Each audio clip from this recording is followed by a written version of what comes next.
The weather, first half, second half. Walk us through your Sunday. Yeah, I mean, so we get there on Sunday morning. The sun's not up yet. It's 8 degrees. And I'm doing hits with Sal, and then the sun comes up. It gets into like the 20s. You guys were watching him at game time. It was, well, a little before game time it was sunny. By game time, that sky had that like it's going to snow look to it. And boy, oh boy, did it. Really, during halftime, the snow started to come down. And we had been told, like, look, it'll snow, but it's probably not going to be anything that really has a major impact on the. No, they were wrong. Like it was intense. Do you think the teams had that same approach of like there'll be snow but not impactful? Yeah, the people I was talking to about this were with the teams. Like that's what the teams were being told. So it was worse. I mean, everybody says it's unpredictable, the mountains, et cetera, but.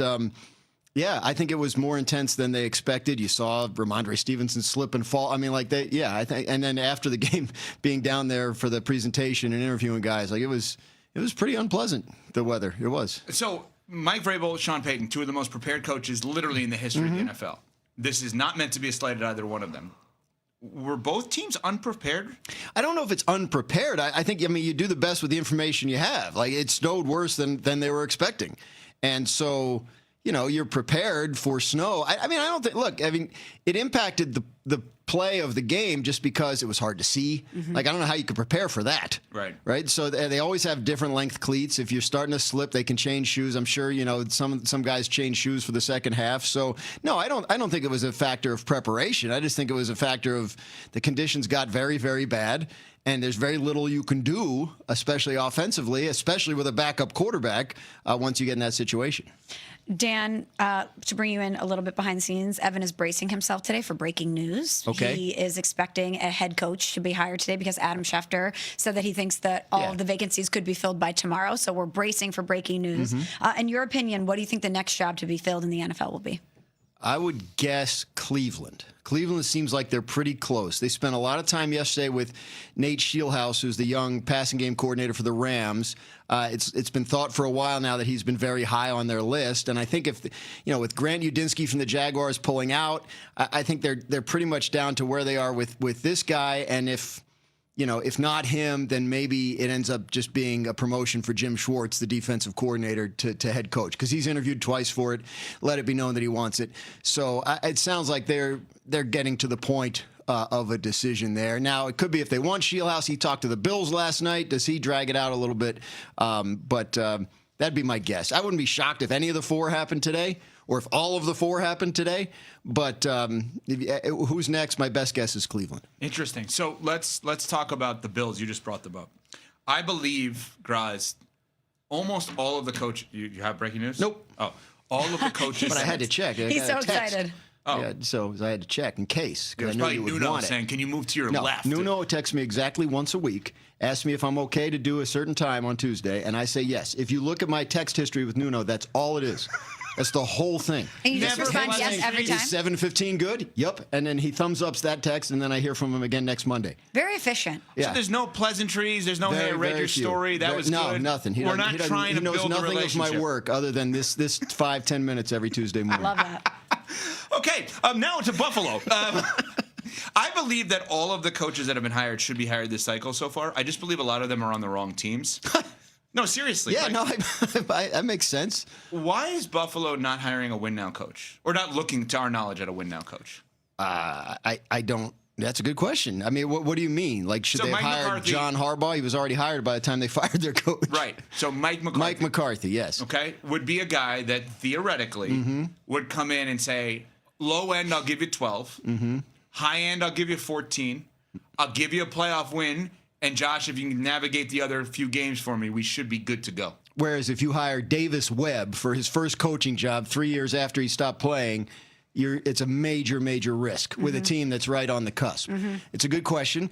I think when you look at Davis Webb, Brian Daboll, Joe Brady, who are three of their strong candidates right now, they all have very close relationships with Josh Allen. And it seems like Buffalo is making that some kind of priority here. Whether that's the right thing to do is certainly worth having a discussion about. But I think that's a very good point.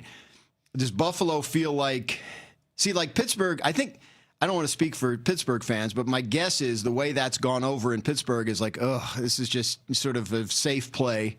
and not very inspirational. Yeah, they call it Tomlin 2.0. They're not pleased at all. Right. So, Based on what I like, understand. maybe Buffalo doesn't want to be in that situation. Maybe they're like, well, Sean McDermott gave us competence, gave us, like we're in the divisional round of the playoffs every single year.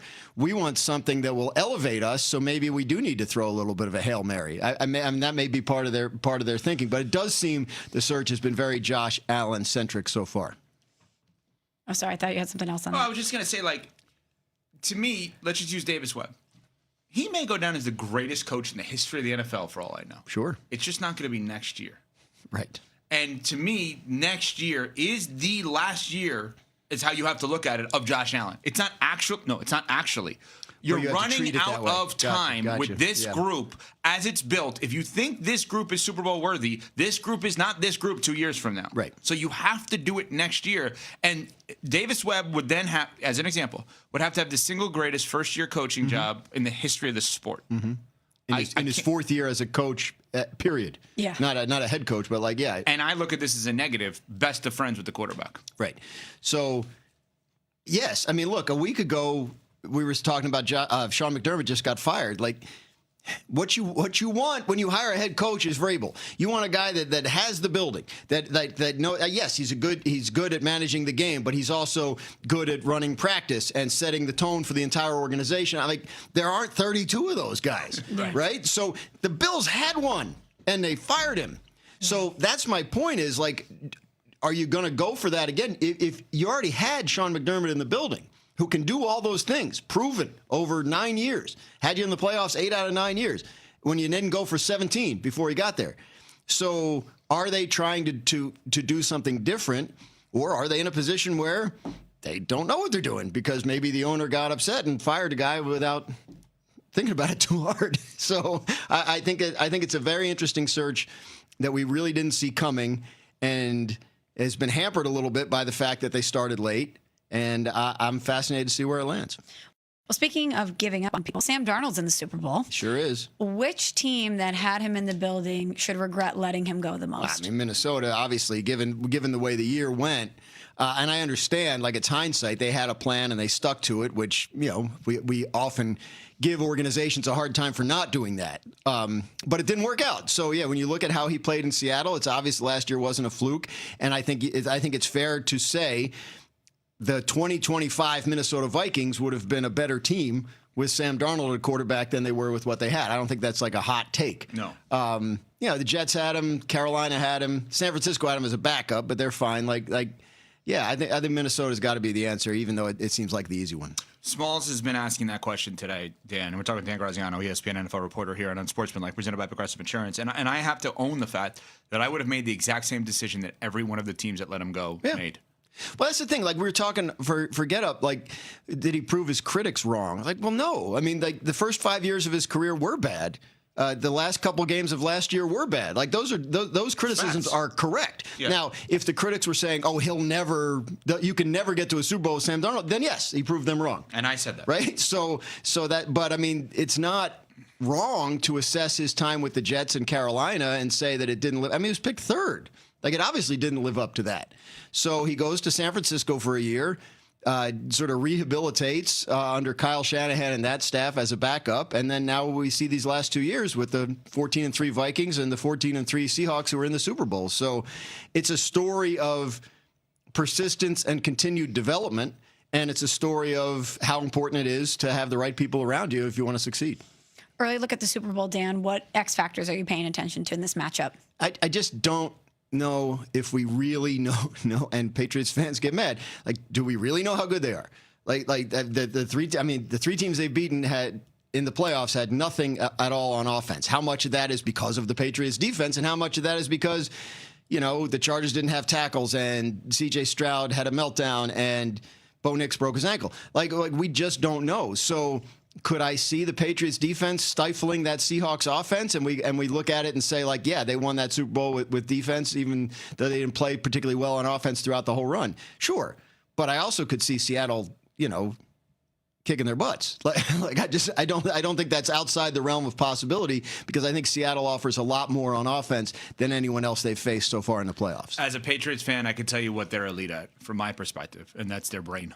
They're just smart. They just know what to do situationally, and that makes up some of the physical differences that they may have with other teams. But before the Texans game, I was talking to some Texans players, and one of them said, like, the Patriots' run game is so good because, the talent of the backs are explosive, but they will wait and wait and wait until you make a mistake, and then they'll run right through it. Like that is, you can go till the fourth quarter and play perfect, and then miss one assignment, and it's a 52-yard touchdown run because they're that patient and they're that disciplined. That reflects coaching, and that gets back to what we were saying about Vrabel.